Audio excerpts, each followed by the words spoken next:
Hey guys, it's Anna here with a new video, and this time I want to share with you this Move Monk deck that is probably my first move deck in Test Legends.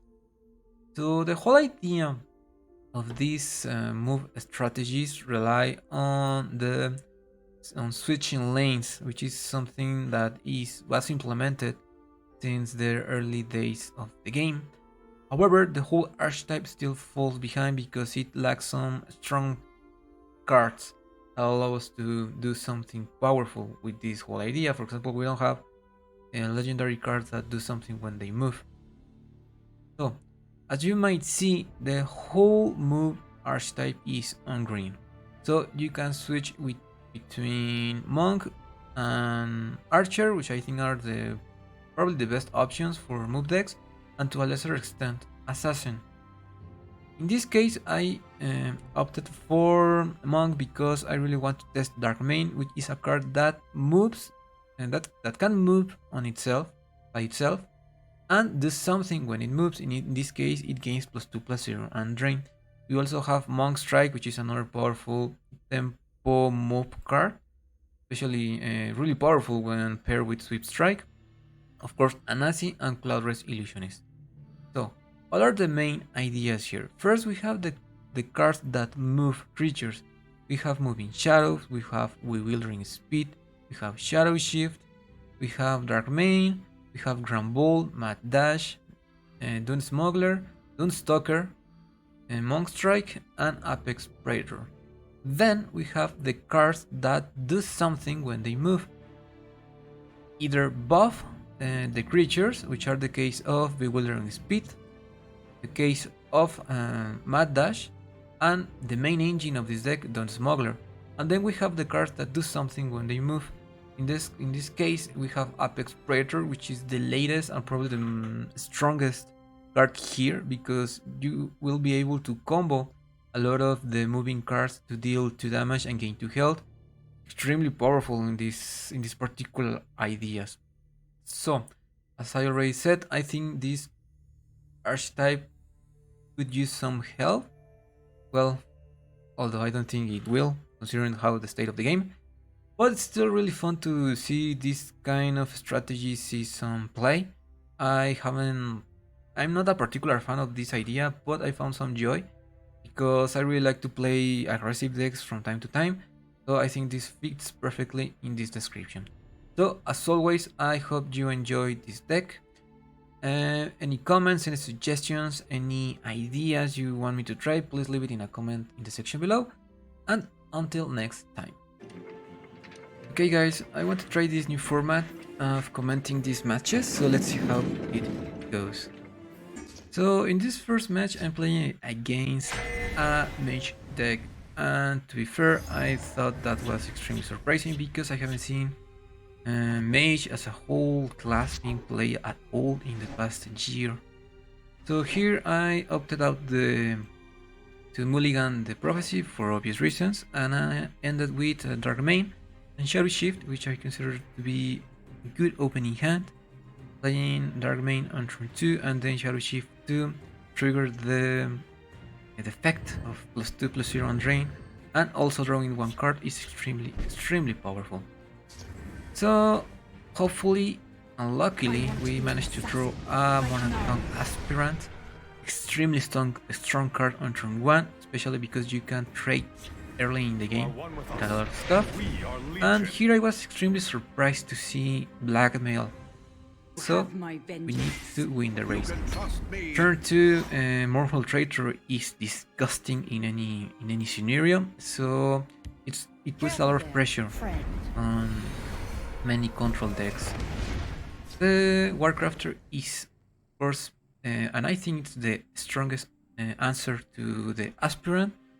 But luckily I have ways to deal with it. In this case I choose to shift lanes, escape from the danger, and force more damage with that top deck of the Traitor. Remember that the Traitors lose value as long as the match goes on.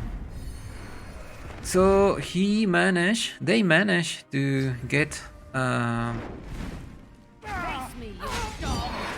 to change lanes, which I must say is way too disgusting, but anyway.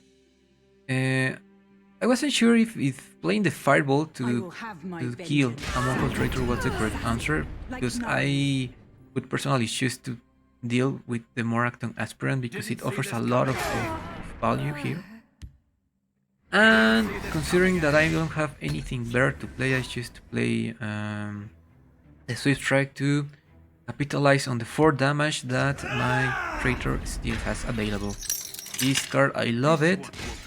It is an extremely powerful wall against aggressive decks, and it's a really nice way to stop Mongol traitors too. But again, I had the option to either trade in this case, because I would trade for free with the aspirant, of course gaining value with this infinite production of cards. And again, because this card can trade really well, I can kill the smuggler here. And also, I must say that this Khajiit is extremely disgusting. The Ice Storm really got me off guard. I was expecting it, but the other option would be to play the Cliff Racer on that turn, but I felt that I need to empty my hand as soon as possible. Shrieking Harpy was extremely opportune, and again managed to steal another card, in this case a traitor. Gloom Lurker seems like an extremely opportune way to hide my Cliff Racer and go to face a turn.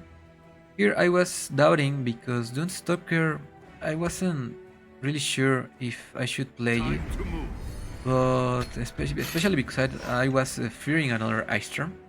So I was, well, let's see if it pays off this risk. And I was waiting to see what they were going to do.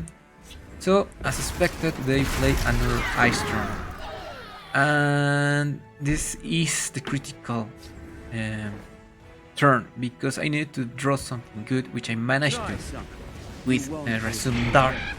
So this is a little bit tricky, because you should be wary of the risk of playing it against these control decks, because they can draw from the rune a Javelin or a Lightning Bolt and kill the Resume.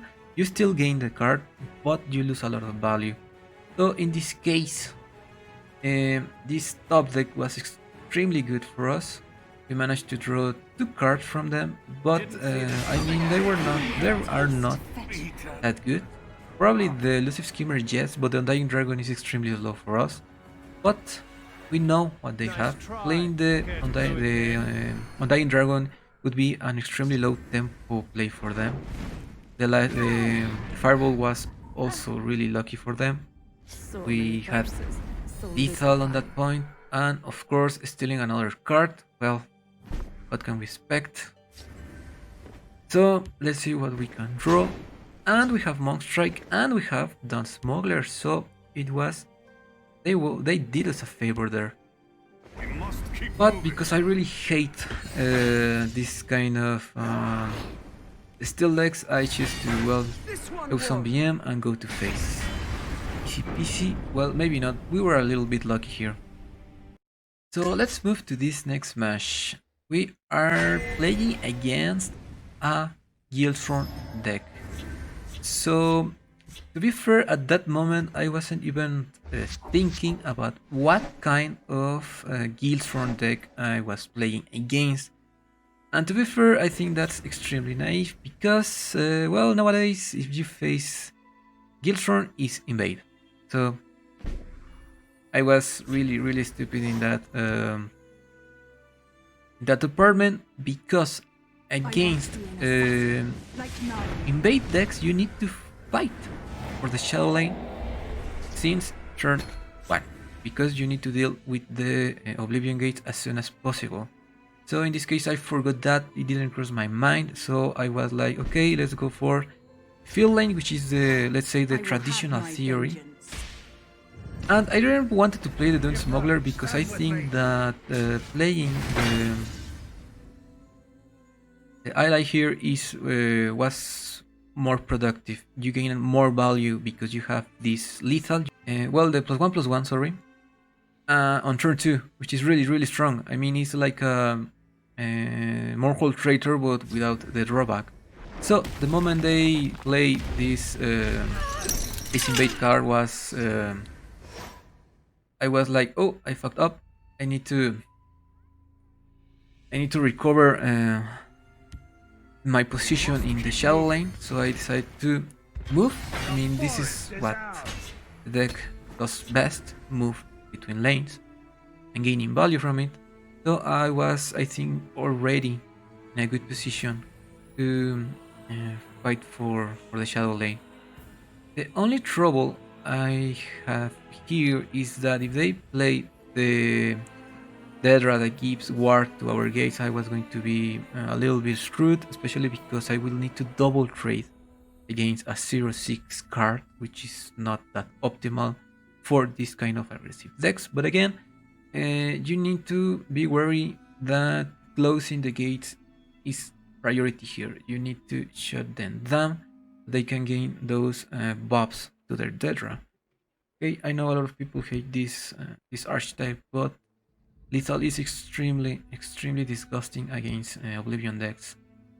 Okay, they spend a lot of time thinking what they could do. I think the 3/7 card is really powerful. I don't think it was a mistake, but again, we are playing move decks, so we can pivot between lanes and do a lot of damage if we need. So this was extremely well set because, I mean, this was already going to die with the lethal, but the Dune Smuggler dealing damage to the gate was extremely awesome.